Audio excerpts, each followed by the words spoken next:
Now, the inauguration event of the Anti-Imperialist People's Movement was held at the Foundation Institute in Colombo. The movement comprises of multi-ethnic organizations, intellectuals, artists and leaders of trade unions. The National Trade Union Centre, the National Baker Fund, the University Lecturers Alliance and the Janata Vimukti Peramuna are committed in forming the Anti-Imperialist People's Movement.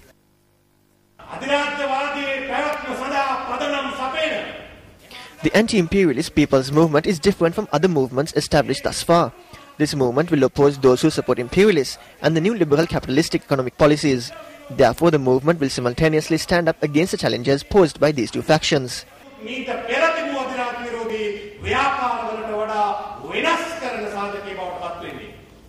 පාර්ලිමේන්තු විපක්ෂ නායකයා කියලා කියන රනිල් වික්‍රමසිංහ අධිරාජ්‍යවාදීන්ගේ නිත්‍ය ශ්‍රී ලංකා නියෝජිතයා ලෙස ඔහුගේ කාර්යභාරය.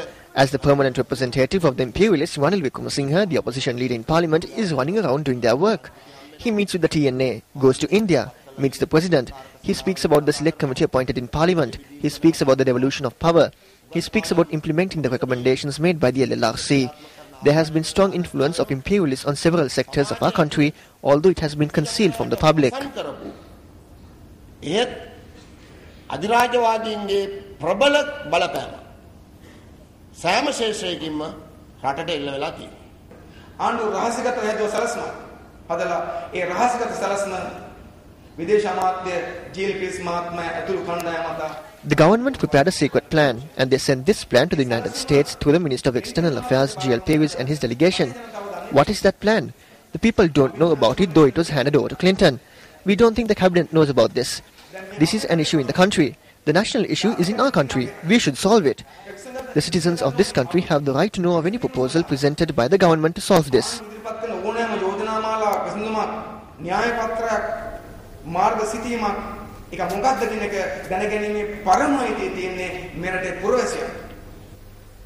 Well, over in the Olympic arena, President of the Sri Lanka Badminton Association, Parakrama Basnayake, stated that Sri Lankan shuttler Thilini Jayasinghe has a good chance to compete at the 2012 London Olympics. He added that 38 shuttlers from around the world have already been selected for the women's singles event at the Olympics. He further stated that the list of additional women's shuttlers who have qualified to represent their countries has been officially released.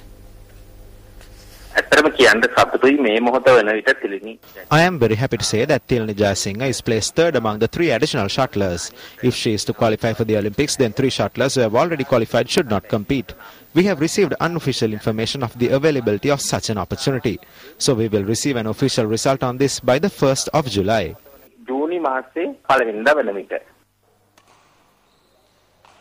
If Thilini Jayasinghe earns an Olympic berth, she will be the first women's shuttler to represent Sri Lanka twice at the Olympics. I was selected for 2008 Beijing Olympics, and that was unexpectedly that happened. But in 2012, I have been planning since in 2010. I might stand a chance on selecting for 2012 London as well. So even if I don't qualify for this Olympics in 2012, I have nothing to lose because I already achieved it once. Meanwhile, day 9 of the 70-day Olympic torch relay commenced from Swansea today. Large crowds turned out to see the Olympic flame carried by 114 torch bearers. On its 137.6-mile journey, the flame was also carried on a cob horse and by train.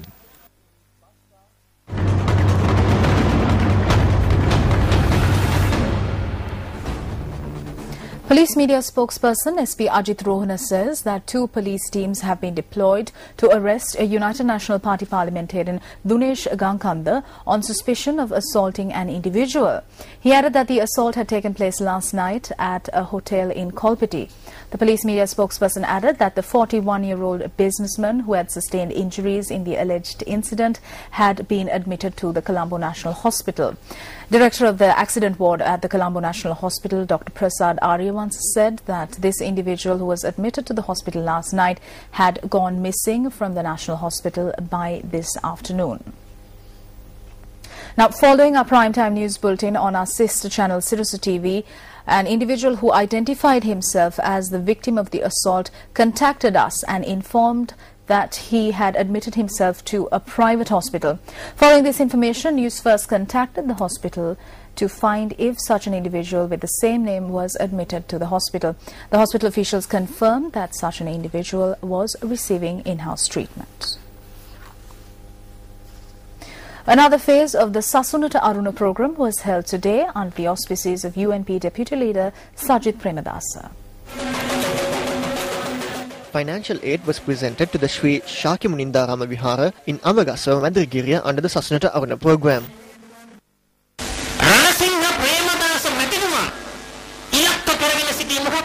What was Ranasinghe Premadasa's aim?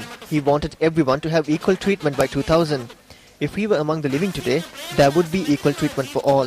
The people today have been deceived by the UPFA government and have granted continuous mandates to them. What has been the result of this? 1.5 million people have been left homeless today.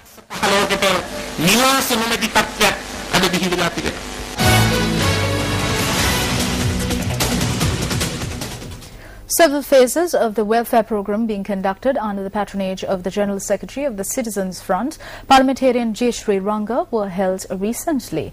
These projects include the distribution of school equipment to students under the theme Priority to Education and the laying of foundation stones for several new buildings. The foundation stone for a cultural centre in Upper Valayoya was also laid under the Priority to Education program. This was under the auspices of Parliamentarian J. Sri Ranga.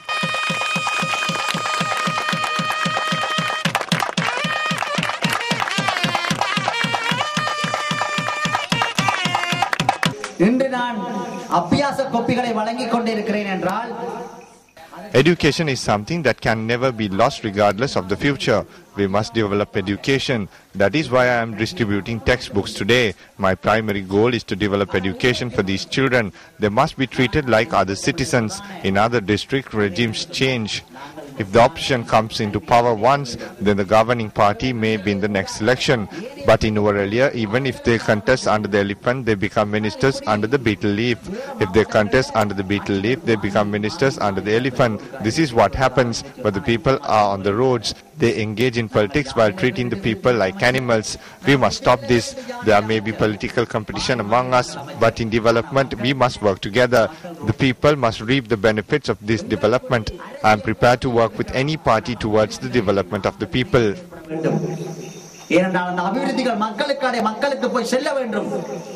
என்ன பொறுத்தமல்ல எல்லாரும் அபிவிருத்தியில நான் எந்த கட்சியோடு இணைந்து இந்த மக்களின் அபிவிருத்திக்கு இணைவதற்கு நான் தயார். நான் போடாம நீங்க போட்டுருக்கீங்க சரிங்களா? Meera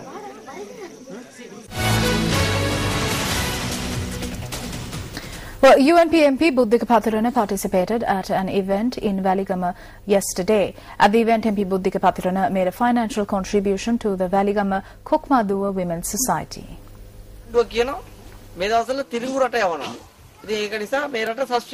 At present, the government states that corn is being exported. Corn is being exported to produce animal food items. We don't gain a cent out of exporting corn. But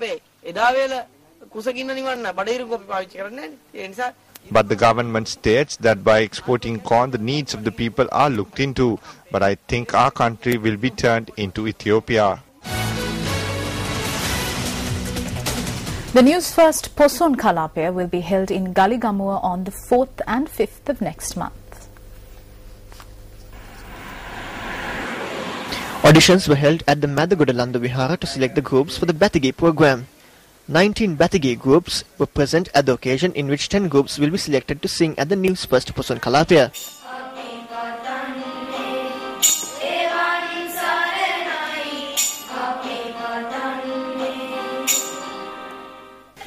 Meanwhile, a debate will take place among the Sunday schools of the Galgamua zone.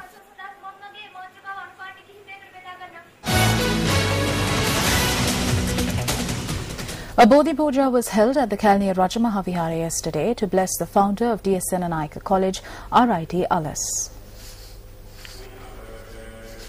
The puja was organized by the Buddhist Society and the Old Boys Society of the DS Senanayake College. Family members of RIT Alice, past and present pupils of DS Senanayake College were present at the occasion. R.I.T. Alice established the D.S. Senanayake College on the 10th of February 1967. He was also the Secretary to the Education Ministry during 1989 and 1993.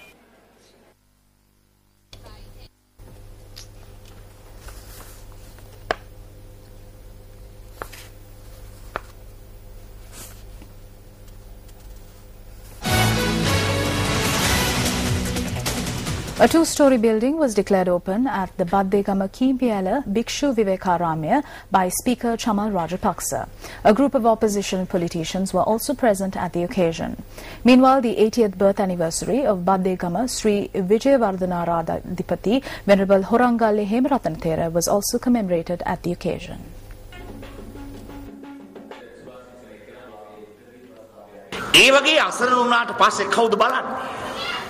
Who will look after these people in need? This situation keeps rising. This is the tragedy of many Mahanayakas. This is a problem as we work hard and at the end fall sick. We are individuals who work 24 hours a day.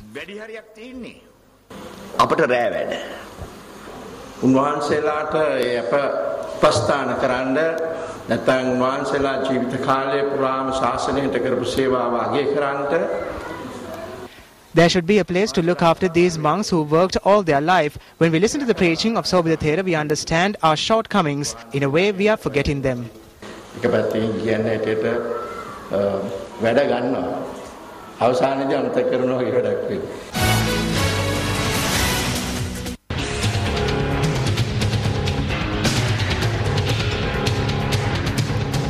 The former principal of Swarnapali Balika Mahavidyalaya of Anuradhapura was suspended on the 13th of September following recommendations made through an investigation carried out by the Internal Audit Section of the Education Ministry into corruption that is said to have taken place at the school. The investigation revealed that the principal of the school had illegally obtained funds by providing the school grounds for a certain organization for a period of 10 days for a program organized in view of the Poson Poya in 2010 and 2011. The principal of the school had not obtained permission from the Education Ministry, School Development Society or School Development Committee, and none of the income received had been remitted to the school's account. Since the concerned organization was able to obtain the grounds of Swarnapali Vidyalaya for their Poson festival during the last year with convenience, the Anuradhapura Municipal Council decided to annul tenders called to provide the Walisinghe Harishchandra grounds for Poson festival. The minimum bid for Walisinghe Harishchandra grounds, which is smaller in land extent than the ground of Swarnapali Vidyalaya, was 2.5 million rupees.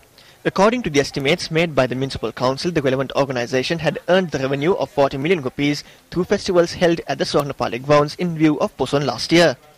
Action TV reported on the 9th of August that significant damages had been caused to the Swarnapali grounds following the festival. According to the budget report of the School Development Society, a sum of 300,000 rupees had been allocated by the society for renovation work of the ground. The School Development Committee unanimously decided 2 weeks ago that tenders should be called to provide the grounds for the Poson festival for 5 days from the 3rd of next month. It was also decided that the minimum bid should be 500,000 rupees. However, a certain individual has commenced setting up infrastructure at the ground for Poson festival since last Wednesday without permission from the School Development Committee. Since the students of the school are compelled to use the entry route to their school for sports, Action TV attempted to contact the principal of the school to ascertain if a scam similar to that which took place during the past 2 years is taking place this year as well. However, our attempts turned futile.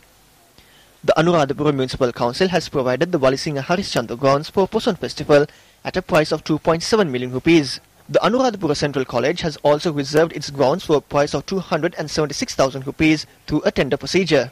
On what basis have students been barred from using the ground of the Swarnapali Vidyalaya, which is much larger than the 2 grounds that have been reserved thus far, with 13 days left for the Poson festival? Secretary to the Ministry of Education, this is over to you.